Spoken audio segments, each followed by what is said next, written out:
Hello friends, good morning. This is Nirankar Misra.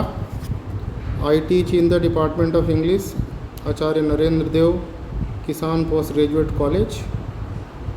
Today I am going to discuss Wordsworth as a literary critic.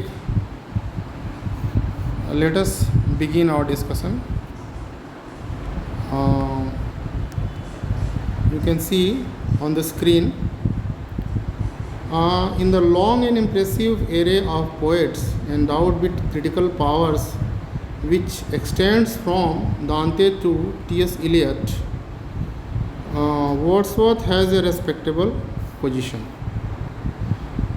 So Wordsworth is one of those writers who has both the who is a poet as well as a critic. There are others who are in the same way both poets and critics. Actually, the long and impressive array extends from Dante to T.S. Eliot. Wordsworth has a respectable position. His affinity with Dante is marked as both of them had significant observations to make on the problems of language and style. Like Dryden, Coleridge, Matthew Arnold, and Eliot, Wordsworth has furnished profound reflections on the nature of poetic creation. His position as a pioneer and leader of the Romantic revival is universally acknowledged. The same attitude of his mind which molded his poetry also gave specific character to his criticism. Originality is the hallmark of Wordsworth's critical writings. They are justly regarded as the manifesto of a new movement in English critical thought. Manifesto of new movement in English critical thought. The writings of Wordsworth are justly regarded as the manifesto of new movement in English critical thought.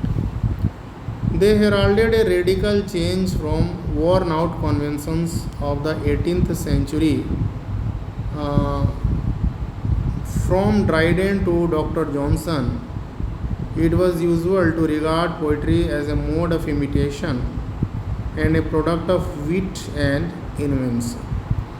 So, basically, here what is being said is that Wordsworth gave a new kind of idea about poetry. Prior to Wordsworth, from Dryden to Johnson, poetry was basically considered to be a product of wit and invention. So wit and invention was given more importance at that time. Prior to the beginning of Romantic revival, these things were there. But Wordsworth brought a new change. He brought a change in that. How? Let us see. Here there is a quotation from Sir William Temple, who writes about what is the importance of training and instruction and practice as far as a poet is concerned. So his quote goes like this: though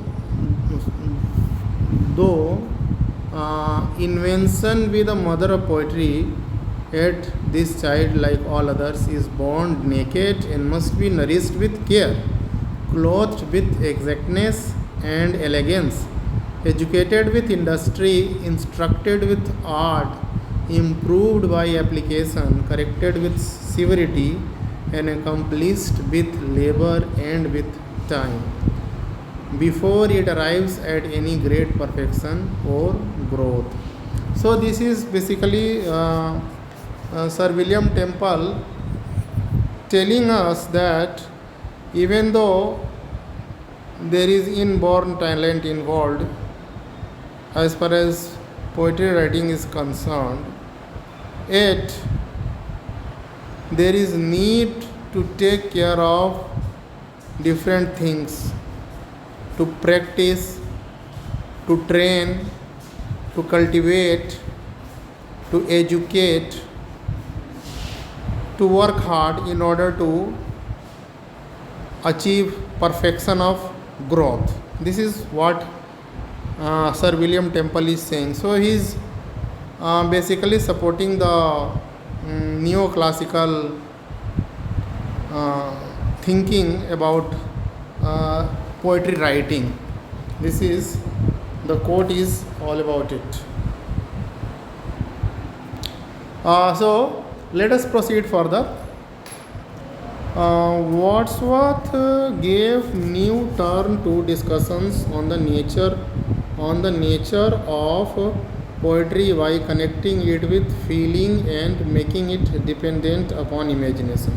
So these two terms are important: imagination and feeling. He Wordsworth gave a new turn, एक नया दिशा देते हैं to poetry. कैसे? By connecting it with feeling and by making it dependent upon imagination. So imagination and feeling are very important. His views on language and poetic diction are even more strikingly original. Poetry की language के बारे में और poetic Dickson के बारे में Wordsworth का जो व्यू है वो और ज़्यादा स्ट्राइकिंगली ओरिजिनल है.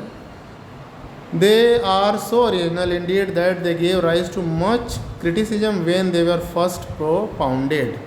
जब पहली बार उन्होंने इन आइडियाज़ को दिया तो शुरू में बहुत क्रिटिसिज्म भी हुआ. They gave rise to much criticism when they were first propounded. Wordsworth succeeded in presenting to his readers a poetics which was complete in itself. Wordsworth succeeded in presenting to his readers a poetics which was complete in itself. He deliberated on the origin of poetry, the problem of its adequate communication, and the final effect produced by it. One may differ from Wordsworth on some of his one may differ from Wordsworth on some points, and some of his arguments may appear unconvincing. But in spite of these shortcomings, as also in spite of lack of philosophical profundity which characterizes Coleridge's critical utterances, Wordsworth's preeminence as a romantic critic remains unassailable. Basically, he is one of the great romantic critics.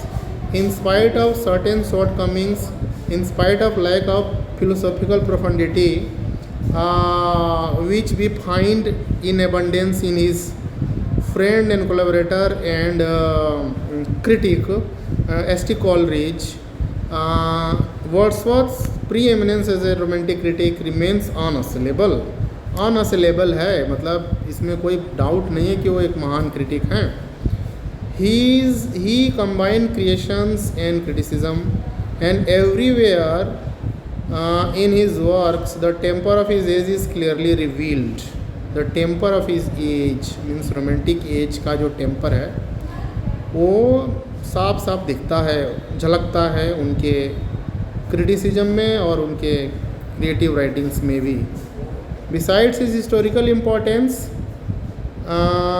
he enriched English criticism by contributing to it ideas strikingly new. New ideas were contributed by Wordsworth. So he enriched English criticism by contributing to it ideas strikingly new. We will study further.